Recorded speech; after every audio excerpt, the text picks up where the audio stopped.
இயேசு கிறிஸ்துவானவர் நீதியுள்ளவராக இருக்கிறார். Jesus the just one. இயேசு கிறிஸ்துவானவர் நீதியுள்ளவராக இருக்கிறார். ஒரு சில வசனங்களை நான் வாசிக்கிறேன். ஏசாயா தீர்க்கதரிசியின் புத்தகம் 42வது அதிகாரம் 4வது வசனம். அவர் நியாயத்தை பூமியிலே நிலைப்படுத்தும் மட்டும் இலக்கரிப்பதுமில்லை, பதறுவதுமில்லை. அவருடைய வேதத்துக்கு தீவுகள் காத்திருக்கும். அல்லது வேறு ஒரு வழியில நம்ம வாசித்தோம் என்றால், பூமியிலே நீதியை நிலைநாட்டும் வரை அவர் தயங்கவும் மாட்டார், தளரவும் மாட்டார். பூமியிலே நீதியை நிலைநாட்டும் வரை அவர் தயங்கவும் மாட்டார், தளரவும் மாட்டார். யோவான் 5:30 நம்ம வாசிக்கிறோம், சுயமாய் நான் எதையும் செய்ய முடியாதிருக்கிறேன், பிதா சொல்கிறபடி மட்டுமே நான் நியாய தீர்ப்பு கொடுக்கிறேன், எனது நியாய தீர்ப்பு நீதியானது. இயேசு கிறிஸ்துவானவருடைய நியாய தீர்ப்பு நீதியானது. அவர் நீதியுள்ளவர். பிரியமானவர்களே, இந்த நாட்களில நம்முடைய இருதயத்துல நாம ஒரு காரியத்தை, ஒரு சத்தியத்தை ஆழமாக நாம் பதித்து வைக்க வேண்டும் என்றால் இந்த காரியம். இந்த இயேசு கிறிஸ்துவானவர் கிருபையுள்ளவர் மாத்திரமல்ல, இந்த இயேசு கிறிஸ்துவானவர் இரக்கமுள்ளவர் மாத்திரமல்ல, திக்கற்றவர்களுக்கு துணையாக இருப்பவர் மாத்திரமல்ல, இந்த இயேசு கிறிஸ்துவானவர் நீதியுள்ளவராக இருக்கிறார், நீதி செய்கிறவராக இருக்கிறார். என்று சொன்னால் ஏசாயா தீர்க்கதரிசியின் புத்தகத்துல நம்ம பார்க்கிறோம் பல காரியங்கள். அந்த நாட்களில் அநேக அநீதிகள் நடந்து கொண்டிருந்த நாட்கள், அநீதி பெருகி கொண்டிருந்த நாட்கள், எல்லா இடங்களிலும் அநீதியும் அக்கிரமும் பெருகி கொண்டிருந்த நாட்கள். அதை நாம் புரிந்து கொள்வதற்கு ஏசாயா தீர்க்கதரிசியின் புத்தகம் 1வது அதிகாரம் 23வது வசனத்தை வாசிக்கும் போது புரிந்து கொள்ளலாம். ஏசாயா 1:23 இப்படியாக கூறுகிறது, உன் பிரபுக்கள் முரடரும் திருடரின் தோழருமாய் இருக்கிறார்கள். எப்படி இருக்கிறாங்களா? அவங்களுடைய பிரபுக்கள்னா அவங்களை ஆண்டு கொள்ளுகிறவர்கள், அவர்களுடைய ராஜாக்கள், அவர்களை அந்த நாட்களில் அரசாட்சி செய்கிறவர்கள் எப்படி இருந்தாங்களா? முரடராய் இருந்தார்களாம், திருடர்களுக்கு தோழர்களாக, நண்பர்களாக இருந்தார்களாம். அவர்களில் ஒவ்வொருவனும் பரிதானத்தை விரும்பி கைக்கூலியை நாடி திரிகிறான். லஞ்சம் வாங்குறதுல அவங்க சிறந்தவங்களா இருந்தாங்க. அவங்க எப்படிப்பட்டவங்களா இருந்திருக்கணும்? நீதி உள்ளவர்களா இருந்திருக்கணும். பரிதானம் அல்லது லஞ்சம் வாங்காதவர்களாக இருந்திருக்கணும். ஆனா அவர்கள் லஞ்சம் வாங்குவதை விரும்பினார்கள். அதனால என்ன நடந்தது? திக்கற்ற பிள்ளையின் நியாயத்தை விசாரியார்கள். விதவையின் வழக்கு அவர்களிடத்தில் ஏறுகிறதில்லை. திக்கற்ற பிள்ளைகளுடைய நியாயத்தை இவங்க விசாரிக்க மாட்டாங்க. விதவையினோட வழக்கு அவர்களிடத்துல வருகிறது கிடையாது. அதனால தேவன் அவர்களிடத்துல கோபமாய் இருந்தார். யார் மீது கோபமாய் இருந்தார்? இந்த தேவனுடைய ஜனங்களை பாதுகாக்க வேண்டிய அந்த ராஜாக்கள் மீது, இந்த தேவனுடைய ஜனங்களை நியாயமாய் விசாரிக்க வேண்டிய, நீதி செய்ய வேண்டிய அந்த ராஜாக்கள், அந்த பிரபுக்கள் மீது தேவன் கோபமாக இருக்கிறார். இந்த தேவன் திக்கற்ற பிள்ளைகளுடைய நியாயத்தை விசாரிக்கிற தேவன், கைவிடப்பட்டவர்களுடைய கஷ்டத்தை காண்கிற தேவன், விதவையின் வழக்குகளை விசாரித்து அதற்கு நீதி செய்கிற தேவன் நம்முடைய தேவன். பிரியமானவர்களே, நம்முடைய தேவன் அவரை அறிந்தவர்களுக்கு மாத்திரமல்ல, அனைத்து தேசங்களுக்கும் அவன் நியாயத்தை வெளிப்படுத்துகிற தேவன். அதுதான் ஏசாயா தீர்க்கதரிசியின் புத்தகம் 42வது அதிகாரம் 1வது வசனம் கூறுகிறது. நம்ம அதுல இருந்து தான் வாசித்தோம். ஏசாயா 42:4 தான் முன்பதாக வாசித்தேன். அதுல 1வது வசனம் என்ன சொல்லுது? அவர் புற ஜாதிகளுக்கு நியாயத்தை வெளிப்படுத்துவார். அவர் தம்முடைய ஜனங்களுக்கு மாத்திரமல்ல, தம்மை அறிந்த ஜனங்களுக்கு மாத்திரமல்ல, எல்லா ஜனங்களுக்கும், இந்த உலகத்துல இருக்கிற எல்லா ஜனங்களுக்கும் அவர் நியாயத்தை வெளிப்படுத்துகிறவராக இருக்கிறார். என்னென்று சொன்னால், தேவனால் அறியப்பட்ட ஜனங்கள் அல்லது தேவனால் அறியப்பட்ட ஜனங்களுடைய ராஜாக்கள் அக்கிரமம் நிறைந்தவர்களாக, அநீதி நிறைந்தவர்களாக, நியாயத்தை விசாரிக்காதவர்களாக, லஞ்சம் வாங்குகிறவர்களாக, திக்கற்ற பிள்ளைகளுக்கு உதவி செய்யாதவர்களாக இருந்தார்கள். எல்லா இடத்திலும் அக்கிரமம். திக்கற்ற பிள்ளைகளை இன்னும் நம்ம பேச்சு வழக்குல சொல்லணும்னா ஏறி மிதிக்கிறது, அவங்களை கொடுமைப்படுத்துறது, அவங்களுக்கான நியாயத்தை கொடுக்காம இருக்கிறது. ஏன்னா யாரும் கேள்வி கேட்க மாட்டாங்க. திக்கற்ற பிள்ளைகள்லாம் யாரு? யாரும் உதவி செய்ய முடியாதவர்கள். யாரும் அவங்களுக்காக பரிந்து பேச மாட்டாங்க. யாரும் அவங்களுக்கு கை கொடுத்து உதவ மாட்டாங்க. யாரும் அவங்க பக்கமா நின்னு அவங்களுடைய தேவைகளையோ அவர்களுடைய கஷ்டங்களையோ யோசிச்சு பார்க்க மாட்டாங்க. அவங்களுக்குன்னு யாருமே கிடையாது. தேவன் என்ன எதிர்பார்த்தார்? இவர் நீதியுள்ளவராக இருக்கிறதுனால அந்த திக்கற்ற பிள்ளைகளுக்கு பட்சமாய் அவர்களுடைய சார்பாக தேவன் ஏற்படுத்தின அந்த ராஜாக்கள் இருக்கணும். தேவன் ஏற்படுத்தின அந்த பிரபுக்கள் இருக்கணும். ஏன்னா தேவனை போல ஆண்டு கொள்ள வேண்டும், தேவனை போல நீதி செய்ய வேண்டும், தேவனை போல நியாயத்தை விசாரிக்க வேண்டும் என்று சொல்லி ஆண்டவர் விரும்பினார். ஆனால் அந்த ராஜாக்களும் பிரபுக்களும் எப்படி இருந்தாங்க? அவங்க லஞ்சம் வாங்குகிறவர்களாக, முரடர்களாக அவர்கள் இருப்பதை பார்க்கிறோம். ஆனால் பிரியமானவர்களே, நமக்கு இருக்கிற ஒரு நல்ல செய்தி, அல்லது அந்த நாட்களில் ஏசியா தீர்க்கதரிசி மூலமாக ஆண்டவர் கூறிய நல்ல செய்தி என்ன? இது நீண்ட நாட்கள் நடக்காது, இது அநேக காலம் செல்லாது. ஏனென்றால் ஒரு சில ஆண்டுகளுக்கு பின்பதாக, ஒரு சில நூற்றாண்டுகளுக்கு பின்பதாக ஒருவர் வரப்போகிறார். அவர் நீதி செய்ய போகிறார், அவர் நியாயம் விசாரிக்க போகிறார். இந்த இயேசு கிறிஸ்துவானவர் இந்த உலகத்துக்கு வந்த போது கூட இந்த உலகம் நீதியாக மாறவில்லை. இந்த உலகத்துல ஆண்டு கொண்டிருந்தவர்கள் நியாயத்தோடு கூட ஆண்டு கொள்ளவில்லை. அந்த நாட்களிலும் அநீதி இருந்தது, அந்த நாட்களிலும் அக்கிரமம் பெருகி கொண்டிருந்தது.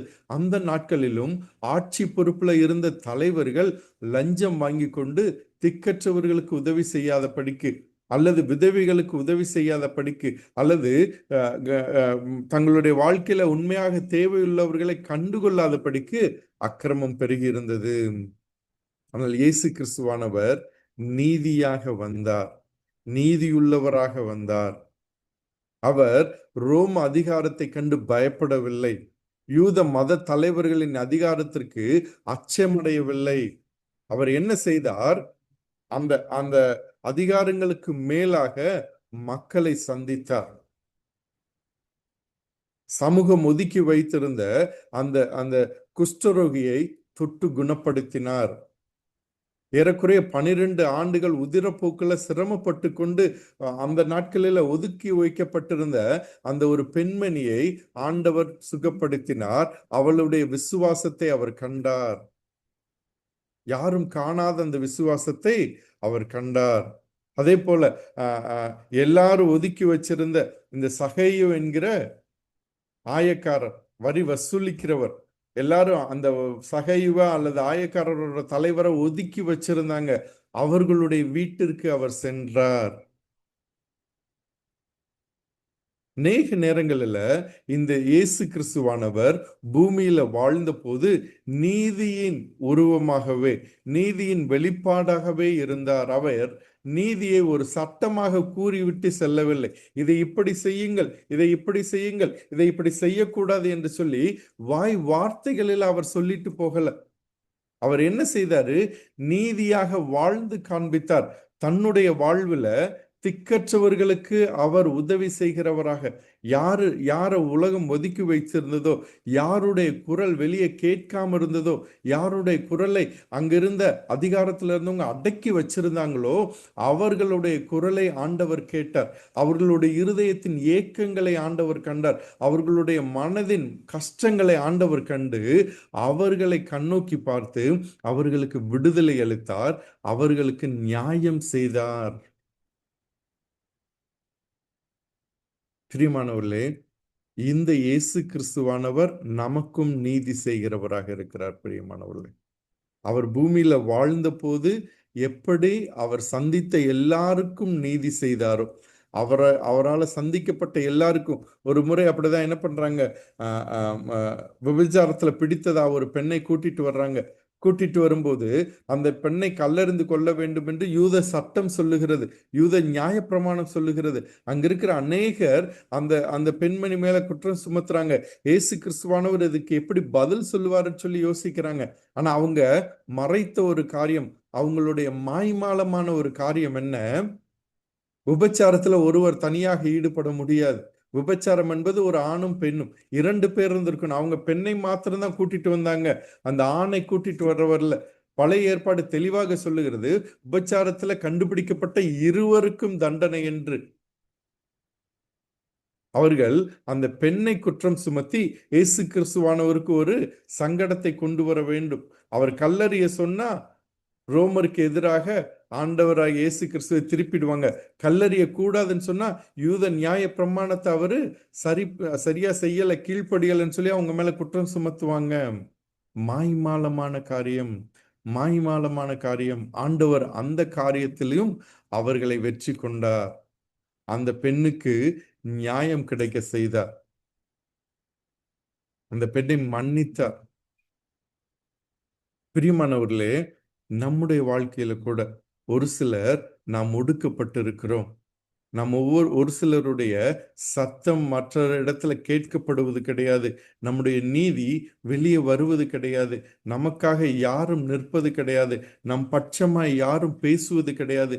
நம்முடைய கஷ்டங்களை நாம மற்றவர்களால ஒடுக்கப்படும் போது, மற்றவர்களால கைவிடப்படும் போது, மற்றவர்களால அவங்களோட அதிகாரத்தினால நம்ம கஷ்டப்படும் போது, இந்த உலகத்துல இருக்கிற அதிகாரிகள் அல்லது இந்த உலகத்துல அதிகாரத்துல இருக்கிறவங்க அதை கண்டுக்க மாட்டாங்க. அது அவங்களுக்கு தேவையில்லை.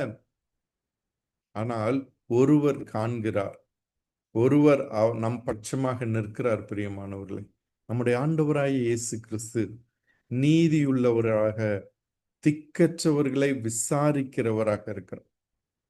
நம் குடும்பங்கள்ல கூட அது நடக்கலாம். குடும்பங்கள்ல கூட கொடுமைகள் நடக்கலாம். குடும்பங்கள்ல கூட பிரச்சனைகள்னால அதிகாரத்துல இருக்கிறவங்க அல்லது பலசாலியா இருக்கிறவங்க அல்லது வாய் வார்த்தையில சாமர்த்தியமா இருக்கவங்க மற்றவங்களை ஒடுக்கி வைக்கலாம். ஒரு சில நேரம் அடித்து துன்புறுத்தலாம். நாம மத்த யார்கிட்டயுமே போய் சொல்ல முடியாது. இதை குறித்து மற்றவங்ககிட்ட சொன்னா என்னை பத்தி என்ன நினைப்பாங்க, என் குடும்பத்தை பத்தி என்ன நினைப்பாங்க, நான் அப்படியே அமைதியா இருந்துட வேண்டியதான், எனக்கு வேற வழி இல்லை, வேற போக்கிடம் இல்லை அப்படின்னு இருக்கலாம். உறவுகளால நம்ம ஒதுக்கி வைக்கப்பட்டிருக்கலாம். ஆண்டவராய் இயேசு கிறிஸ்துவ நம்ம பின்பற்றுகிறதுனால நம்மை சுற்றி இருக்கிற அநேக உறவுகள் நம்மை ஒதுக்கி வைத்திருக்கலாம். அல்லது நம்மை அதிகாரம் செலுத்தி அவர்களுடைய அதிகாரத்தினால நம்மை துன்பப்படுத்தி கொண்டிருக்கலாம். நியாயம் இல்லாதபடிக்கு நம்மை நடத்தி கொண்டிருக்கலாம். ஆனால் இந்த நாளில் நமக்கு இருக்கிற ஒரு நம்பிக்கை, உண்மையான சத்தியம் என்ன தெரியுமா? இந்த இயேசு கிறிஸ்து நம்ம வாழ்க்கையை கவனித்து கொண்டிருக்கிறார். இந்த இயேசு கிறிஸ்து நம்ம வாழ்க்கையில நீதி செய்கிறவராக இருக்கிறார். நிச்சயமாக அவர் நீதி செய்வார். அடக்குகிறவர்களை ஆண்டவர் சந்திப்பார். அதிகாரத்துல இருக்கிறவர்களுக்கு சரியான தண்டனையை கொடுப்பார். ஒருவேளை மனிதர்களுக்குள்ளாக அவர்கள் கொஞ்சம் பலசாலியாக இருக்கலாம், அல்லது மனிதர்களுக்குள்ளாக மற்றவர்களை எதிர்த்து பேசி அவங்களுடைய காரியங்களை நிலைநிறுத்துகிறவர்களாக இருக்கலாம். மனிதர்களாக இருந்து தங்களுடைய காரியங்களை சாதித்துக் கொள்ளுகிறவர்களாக இருக்கலாம். நியாயமில்லாமல் சாதித்துக் கொள்ளுகிறவர்களாக இருக்கலாம். ஆனால் அது இயேசு கிறிஸ்துவானவர் இருக்கிற இடத்துல நடக்காது. நம்முடைய வாழ்க்கையில, உங்களுடைய வாழ்க்கையில இயேசு கிறிஸ்துவானவர் இரட்சகராக, ஆண்டவராக இருக்கும் போது நீங்கள் ஒடுக்கப்படுவதை அவர் காண்கிறார். நீங்கள் திக்கற்றவர்களாக இருப்பதை அவர் காண்கிறார். உங்களுடைய கஷ்டத்தையும் கண்ணீரையும், மற்றவர்களால துன்புறுத்தப்படுவதையும், மற்றவர்களால அடித்து நொறுக்கப்படுவதையும், உங்களுடைய சத்தம் வெளியே கேட்க முடியாத படிக்கு உள்ளுக்குள்ளாக அழுது கொண்டிருக்கிற அந்த கண்ணீரை ஆண்டவர் காண்கிறார். குடும்பத்தாரும் உறவினர்களும் ஒதுக்கி வைத்தாலும் நம்மை ஒதுக்கி வைக்காதவர். நேற்று பார்த்தோம், அவர் திக்கற்றவர்களின் துணையாக இருக்கிறார். அந்த திக்கற்றவர்களின் துணையாக அவர் அமைதியாக இருப்பது கிடையாது. ஏதோ நம்ம பக்கம் 2 வார்த்தை பட்சமா பேசி அப்படியே விட்டுட்டு போறவர் கிடையாது. நமக்கு நியாயம் செய்கிறவர், நம்முடைய வாழ்க்கையில நீதியை செய்கிறவர். அதனாலதான் வெளிப்படுத்தின விசேஷம் 19வது அதிகாரம் 11வது வசனத்துல இப்படியா சொல்லுது, பின்பு பரலோகம் திறந்திருக்க கண்டேன், இதோ ஒரு வெள்ளை குதிரை காணப்பட்டது. வெளிப்படுத்தல் விசேஷம் 19:11. அதன் மேல் ஏறி இருந்தவர் உண்மையும் சத்தியமும் உள்ளவர் எனப்பட்டார். அவர் நீதியாய் நியாயம் தீர்த்து யுத்தம் பண்ணுகிறார். நீதிக்காக அவர் யுத்தம் பண்ணுகிற தேவன் பிரியமானவர்களே. அநீதி செய்கிறவர்களோடு கூட யுத்தம் செய்து நம்முடைய வாழ்க்கையில நீதி செய்கிறவராக இருக்கிறார். அது அநேக நாட்கள் நம்மை துன்புறுத்தி இருக்கலாம். அநேக வருடங்கள் நாம இந்த அநீதிக்குள்ளாக கடந்து சென்று கொண்டிருக்கலாம். இதை மற்றவர்களிடத்துல சொல்ல முடியாம இருக்கலாம். மற்றவர்களிடத்துல இதை குறித்து பேச முடியாதபடி இருக்கலாம். ஆனால் மறந்து போய்விட வேண்டாம். ஆண்டவர் இன்று நம்மை காண்கிறார். நிச்சயமாக அவர் நீதி செய்கிற தேவன். ஏன்னா அவருடைய குணாதிசயமே நீதி செய்வதுதான். ஏதோ இறங்கி கிருபையா இருந்து பரிவாய் இருந்து தயவாய் இருக்கிறவர் மாத்திரமல்ல, அவர் நீதி செய்கிறார் என்றால் திக்கற்றவர்களுக்கு நீதி செய்யும் அதே நேரத்துல அக்கிரமக்காரர்களுக்கு தேவையான தண்டனை அவர் தருகிறார். அக்கிரமம் பெருகி கொண்டிருக்கிற இடத்துல அக்கிரமத்தை அவர் அதட்டுகிறார், அக்கிரமத்தை அவர் அழித்து போடுகிறார். அக்கிரமக்காரர்களின் செய்கை முடிய போகிறது.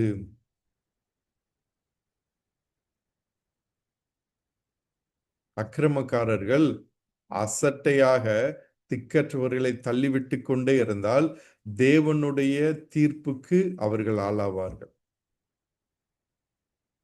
தேவன் அமைதியாக இருக்கிறவர் அல்ல. அக்கிரமத்தை கண்டு நீங்களும் நானும் அமைதியாக இருக்கலாம், ஆனால் தேவன் நீதி செய்கிறவராக இருக்கிறார். இந்த நாளில் இந்த தேவன் நீதி செய்கிறவராக இருக்கிறதுனால நம்ம தைரியமா இருக்கலாம். ஆனா அதே நேரத்துல இந்த தேவனுடைய பண்பை ஏற்றுக்கொள்ளுகிறவர்களாக, இந்த தேவனுடைய பண்பை வெளிப்படுத்துகிறவர்களாக நாமும் நீதி செய்கிறவர்களாக இருக்க வேண்டும். நாம மற்றவர்களுக்கு நீதி செய்கிறவர்களாக இருக்கிறோமா? நம்மை யாரோ ஒருத்தர் அடக்கி ஒடுக்குறாங்க, அதை நம்ம கஷ்டப்படுறோம். ஆனா அதை புரிந்து கொள்ளாம நம்ம மற்றவர்களை அடக்கி ஒடுக்குறோமா? நமக்கு கீழே இருக்கிறவங்களுக்கு நாம அக்கிரமம் செய்யறோமா? நமக்கு கீழே இருக்கிறவங்களுக்கு நாம அநீதி செய்யறோமா? நம்ம இடத்துல ஒரு சிலர் இருக்கிறாங்க, அவங்களால பேச முடியாது, அவங்களால வெளியே சத்தமா உதவி கேட்க முடியாது. ஏன்னா அவங்க நம்ம கைக்குள்ள இருக்கிறாங்க. அவங்கள நாம எப்படி நீதியோடு நடத்துறோம்? அவங்க நம்மகிட்ட சண்டையிட முடியாது, ஆனா அவங்க கிட்ட நம்ம நீதி உள்ளவங்களா இருக்கிறோமா? இந்த தேவன் நமக்கு நிச்சயமா நீதி செய்வார், அக்கிரமக்காரர்களை அடக்குவார். ஆனா நாமே அக்கிரமக்காரர்களா இருந்தா நம்மையும் அடக்குவதற்கு, நம்மையும் ஆக்கினைக்குள்ளாக தீர்ப்பதற்கு அவரால முடியாதது கிடையாது. இந்த நாளில் ஆண்டவருடைய நீதியை நாம பெற்றுக்கொள்ளுகிற நாம் யாருக்கு நீதி செய்ய வேண்டும்? யாரை நாம் தவறாக நடத்தி கொண்டிருக்கிறோம்? யாரை நம்முடைய அதிகாரத்தினால அடக்கி வைத்திருக்கிறோம்? யாருக்கு நம்முடைய நீதி இந்த நாளில் தேவைப்படுகிற? நம்முடைய உறவுகள்ல, நம்முடைய குடும்பங்கள்ல, நம்முடைய பிள்ளைகளை எப்படி நடத்துகிறோம்? நம்முடைய கணவரை எப்படி நடத்துகிறோம்? நம்முடைய மனைவியை எப்படி நடத்துகிறோம்? தேவன் நீதி உள்ளவராக இருக்கிறார். அதே போல போதகர்களாகிய நாங்களும் ஒரு சில நேரம் அக்கிரமமான காரியங்கள் நடக்கும்போது அதை கண்டித்து உணர்த்துவது எங்களுடைய கடமை. நாங்கள் அதை கண்டித்து உணர்த்தாமல் இருந்தால் ஏசாயா தீர்க்கதரிசியின் புத்தகம் 42வது அதிகாரம் 4வது வசனத்துல சொல்லுவது போல நாங்களும் முரடராக, திருடர்களாக, திருடரின் தோழராக மாறி விடுவோம். ஒரு சிலருக்கு அந்த காரியங்களை சொல்லும் போது மனசு வலிக்கும், இதை சொல்லிட்டாங்களேன்னு வலிக்கும். ஏன் நாங்க சொல்றோம்?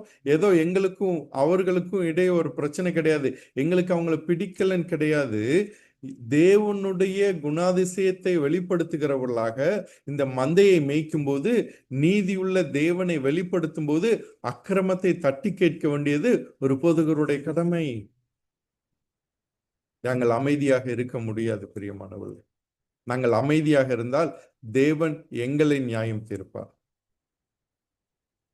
நீங்கள் அக்கிரமத்தை கண்டு அமைதியாக இருந்தால், உங்களால பேச முடிகிற இடத்துல அக்கிரமத்தை கண்டு அமைதியாக இருந்தால், உங்களிடத்துல பொறுப்பு இருக்கும்போது அக்கிரமத்தை கண்டு அமைதியாக இருந்தால் ஆண்டவர் நம்மிடத்துல கணக்கு கேட்பார். உனக்கு இந்த பொறுப்பை கொடுத்தேனே, இந்த அதிகாரத்தை கொடுத்தேனே, இந்த அதிகாரத்தை வைத்து நீ நியாயம் செய்திருக்க முடியுமே, ஏன் நீதி செய்யவில்லை? ஏன் நியாயம் விசாரிக்கவில்லை? ஏன் திக்கற்றவர்களை கைவிட்டு விட்டாய்? ஏன் அடக்குமுறையில இருக்கிறவர்களை, கஷ்டப்பட்டு கொண்டிருக்கிறவர்களை கண்டும் காணாமல் இருந்து விட்டாய் என்று சொல்லி தேவன் பொறுப்பு கொடுத்த ஒவ்வொரு இடத்திலையும் ஆண்டவர் கணக்கு கேட்பார். நாம அவருடைய நியாய தீர்ப்புக்கு ஆளாகி விடுவோம். இந்த நாளில் இந்த நீதியுள்ள தேவனை நாம் பற்றி கொள்ளுவோமா? நம்முடைய வாழ்க்கையில அநீதி நடந்து கொண்டிருந்தா, நம்முடைய வாழ்க்கையில யாரோ நம்மை அடக்கி ஒடுக்கி கொண்டிருந்தா, நம்முடைய வாழ்க்கையில யாராவது நம்மை இன்னும் குறைவாக மதித்து நம்மை ஒதுக்கி வைத்திருந்தா சோர்ந்து போய்விட வேண்டாம். இந்த தேவன் நமக்கு நீதி செய்கிறவர்.